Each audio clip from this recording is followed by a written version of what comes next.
What's up, guys? Hope you're having a good Tuesday today. It's time for News Waves, so let's just get started. The first thing I want to talk about today is an indie game that's actually going to the Switch, and it's called Ira. If you've not heard of this, don't worry. It's not a big game or anything that's been on anyone's radar. I think what we're going to see now are a lot of smaller indie games kind of going under the radar to the Switch, like this one. And this game was actually started on Kickstarter. They raised about $13,000 to fund this entire episode 1 of this game, which is not a lot if you look at how much it costs to develop a game. And this really is the epitome of low-budget games that can go to the Switch, probably due to Nintendo's very openness to indie game developers, with things like the dev kit costing very little and what appears to be a very open market for anyone who's actually building a real game for the system. Now, right now, there's a demo on Steam Early Access, and just in general, it was basically a Steam game to get started, but on their Twitter, they took to there and said, "It's official, we are now Nindies, and Ira is coming to the Switch." Now, it looks like they've been kind of hinting at them going to the Switch for a while on their Twitter profile, with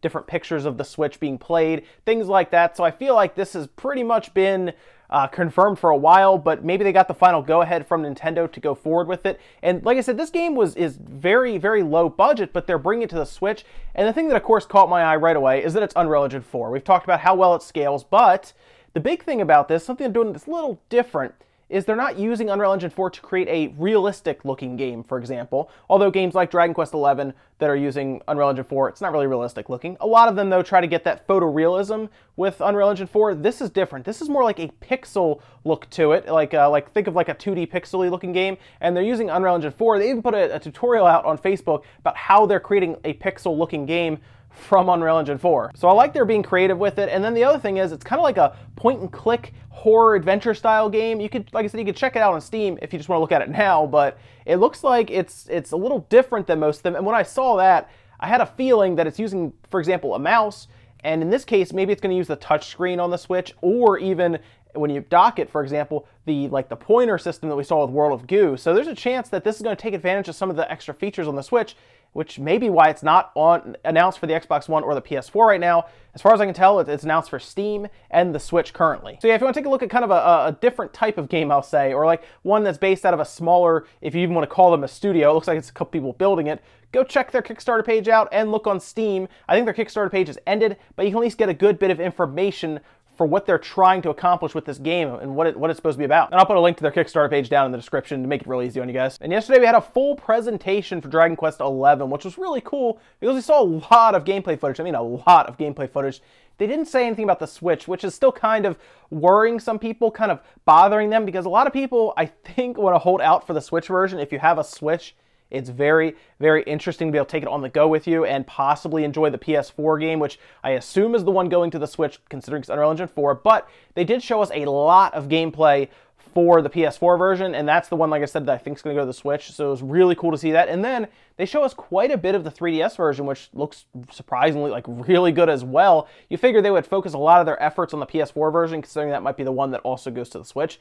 But man, that 3DS version looks really good. So it doesn't look like you're missing out on anything if you get the 3DS version, other than obviously graphical downgrades, which is obvious, I think. But overall, it looks like a great experience on either system. Now, it was a long presentation, a little over an hour, but it's worth checking out, at least skipping through if you don't want to watch it for the whole hour, just to see gameplay of some of these versions. Because remember, we haven't seen like a lot of 3DS gameplay, and we certainly haven't seen a lot of PS4 gameplay either, like straight in-game running through the like a stream, like a Let's Play.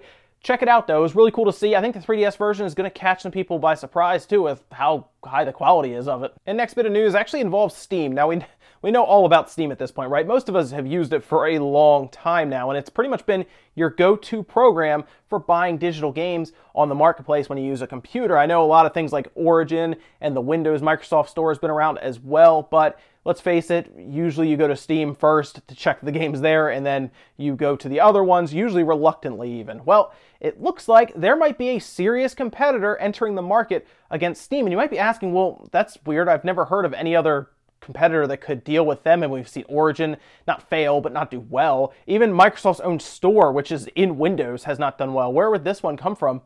Coming from China. So China has their own version of Steam, essentially. It's run by a company called Tencent, and their program is called WeGame. And I know that sounds like a really bad title for a program, but if you look at it from an international standpoint, where they may look at our version and it's called Steam, They might think our version's dumb sounding too, though, so I'll at least give it a chance to see. And I did some research, looked at it, and it looks very much like Steam after looking at it. I mean, it looks almost exactly like Steam. So it looks like there may be a competitor because they are opening it up now to international buyers, which I assume means there will be some sort of English translation, maybe a French translation, maybe just basically any languages, the big ones, they will then translate to, and you can purchase them. My concern here is the servers, like the servers that are used for downloads. How well will they work if they're based in China, for example, as opposed to if you're downloading in the United States? Maybe they will stand up servers in the United States and in like France and in the UK, just to make sure that our download speeds are not bad, because that's one of the big things of Steam. You click it, you wait a little bit, you get some ridiculous download speeds. Pretty much it hits the roof of your ISP provider's speed, and then you get the game pretty quick. That's one of the biggest benefits of Steam, and it's very easy and manageable. Well, this program that's coming in, not only does it look just like Steam, not only does it look like it has the same functionality, it has a larger user base already. And this is thanks in large part to the large Asian consumer base that's already backing it in China. And realistically, if they show up here with more users at 200 million users, as opposed to Steam's 125 million users, I mean, how much easier is it going to be to convince big games that usually go to Steam to also come to that platform, because there's just more buyers. I mean, most businesses are going to say, well, we're putting it on both. In business, you have to understand there's no loyalty to any one company. If you're a business that's looking to make money, doesn't matter. you go where the money is. That's why you see professional baseball players and professional football players, they don't stick with a team maybe that drafted them and took a chance on them. They go where the money is. They sign a contract and leave if they have to. And in this case, you would see a lot of big third-party players do the same thing. They'll still support Steam, obviously, because it's known here, it's good, but I don't see why they wouldn't jump to Wii Game as well and take advantage of that large market. So this will be interesting because Steam has had no competition that is relevant. Like I said, Origin is okay, but it's not relevant compared to Steam. Here comes Wii Game, and they will be relevant here because they have the user base already. They're not going to build one. They're just going to walk in with a massive user base. So it'll be interesting to see how Steam responds. I don't know if better sales, better functionality, who knows, but they will have to respond to really a bully entering the playground at that point. So there's no actual release date for this thing yet, but I will keep you guys up to date because it'll be interesting when it comes out here to try it out, and I'm sure there'll be a ton of comparisons online between Wii Game and Steam. And surprising to no one, the NES Classic has jumped heavily in the third-party market. People are making big money on the NES Classic right now after Nintendo announced that it's being discontinued. And again, I don't think anybody is surprised or shocked by this news because it was already selling well when it wasn't discontinued. It was just hard to find. Now it's discontinued, and everybody's just trying to buy it. So eBay put out some statistics here. They said that pretty much the average one was selling for over $300, and they were selling 2 NES Classics every minute. So every minute, 2 were selling off of the listings on eBay, and they were cycling. Obviously, people put more up, and it's just selling like mad. This little $6 system at retail has now become a $300 system for secondhand markets. And it's kind of crazy that that's happening. It's going to happen for a while. I don't know if it'll ever die down because right now there is a finite amount of these. They're not producing more. More are not going to show up, and this is what you have. This is it. So it'll probably keep getting passed around. Think of how retro games are where there's no more being made. The prices do nothing but go up. You can literally invest right now in retro games, much like people will invest in gold, and it seems to stay the same. It just climbs, and it's really funny to think about that, but it's the truth right now. And who knows, maybe the NES Classics will be the same. They will just continue to climb because there's only so many. Is the thing worth that much money? No, I don't think so. I don't. I just think it's the cool thing to have right now. There's not going to be many of them going forward.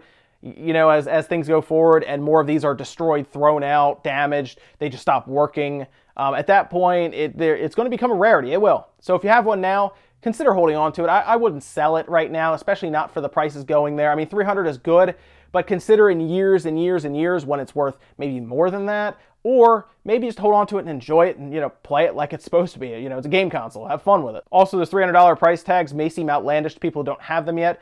I'd say buckle up because I think, like I said, in years to come, it's going to be worth even more than that. So if you're desperate for one of these, you may want to look into some places to buy it from. Maybe not for $300, but I don't think it's going to get any better, is what I'm trying to say. And it looks like Microsoft is finally joining Steam with Halo Wars. So Halo Wars has been, of course, controlled by Microsoft, kept on their stores this entire time. They're releasing a version for the PC, and now it's going to Steam. And what's really interesting here is they are stripping all of the Xbox Live achievements and all this other stuff, functionality, in favor of Steam stuff. So it won't have Xbox achievements, it'll have Steam achievements. It won't have Xbox Live multiplayer, it'll have Steam, whatever they want to provide for cloud saves or anything like that. It's all going to run through Steam. So Microsoft at this point is taking a game that they controlled as an exclusive for their shop, their Xbox, everything, and they're just putting it over to Steam now, which is an interesting move. I think at this point they weren't making much money off of Halo Wars anyway, so do something with it, get some money. I mean, they're releasing it. It's the definitive edition. They're releasing it $19.99.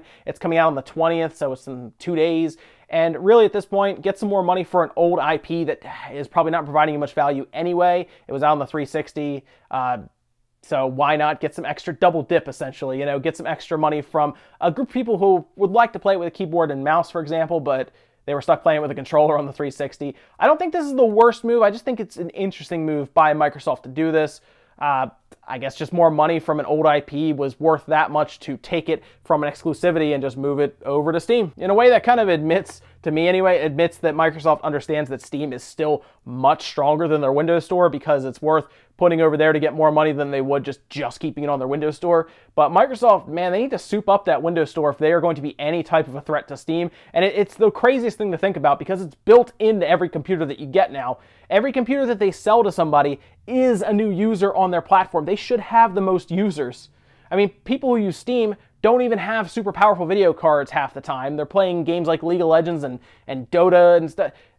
So Windows, they should be able to report massive numbers on the Windows Store, but this just tells me they're still not up to par with Steam and they're just putting it on there for money they wouldn't be able to get from their store anyway. And if you ever want to beat up Square Enix and Platinum Games executives, you now have the chance because they're adding DLC to Nier Automata so that you could just fight them in an arena battle. I'm not even kidding. Look, here's video of them kind of entering the arena and then fighting, of course, and everything, and it looks kind of ridiculous. Now what happens here is you fight them, you gain like rewards. For example, there's costumes from the previous Japanese release. There's special music tracks, new equipment that's got cosmetic, all kinds of stuff like that. And this DLC has a very interesting name. It's called 3C3C1D119440 0927, which is a very unique name for a DLC, obviously. I don't think that'll ever be copied ever in the future. It's very funny when companies do this. They put things like their executives in the mix, or of course, like when Metal Gear Solid added Kojima in for Metal Gear Solid 5 as someone you could find. I like when companies do this. It's really funny. It's cool. It's nice. It looks like a fun little piece of DLC. And it looks like it's coming out right now, May 2nd in Japan on the PS4 and the PC, $13.80 USD or 1,500 yen. No word yet on a release date for the United States or anywhere else in the world. Right now, it's just set for Japan. It looks really cool. I would expect this to leave Japan, obviously, as a DLC at some point, maybe from translation or localization efforts. And at that point, it'll be pretty funny to see people on YouTube, I'm sure, make all kinds of memes and fights and stuff with the Sony and Platinum Games executives getting beaten up. Our last bit of news is actually pretty cool. It deals with something that I was very surprised to see EA talk about, and that is couch co-op, right? Pretty much something that has died over the past couple generations, where slowly they have taken couch co-op away, despite now, anyway, Nintendo's best efforts to keep it alive with the Switch.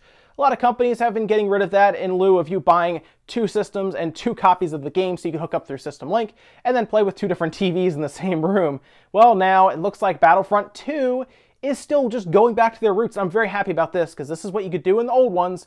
You could play split screen. The idea here is you could play split screen, you can earn rewards, achievements, and just play through most of the campaign and stuff together, which is awesome. Now, they have said that it's only going to be for console, not for the PC. I understand that with PC because a lot of times when people have a PC, it's more for them. I mean, literally it's called personal computer. So I understand why maybe they're not adding that support there, because most people on the PC will usually be playing keyboard and mouse and it's one person per screen. It makes more sense with something like a console where you have multiple people with controllers on a couch. I do understand some people do that with a PC where they'll put it next to their TV and entertainment center, use a controller the same way with like Steam Big Picture mode. But either way, I'm very happy that they are keeping this couch co-op alive. I think it's very important for some games to do that. I know I will find myself looking for games specifically like that if I want to try to pull somebody in to play a game, or if I have some friends over for a weekend and we just kind of want to sit down in front of the TV for a couple hours and play a game. Diablo 3 was great for that. I will always be happy with Diablo 3 for that. It's still fun to pop out and play on a weekend when people come over, but still, thank you, EA, for actually doing something good for a change for us. That's great. And that's it for Newswave today, guys. Make sure you comment, like, subscribe, all that good stuff. Let me know think about anything we talked about today, whether it is the EA couch co-op with Battlefront 2, or maybe you want to talk about this new game called Ira that looks a little interesting, looks different, at least a different way to use Unreal Engine 4, or maybe you are really frustrated still with NES Classic being discontinued. You're looking for one, but man, those eBay prices are high. That's it for now, guys. I will see you next time.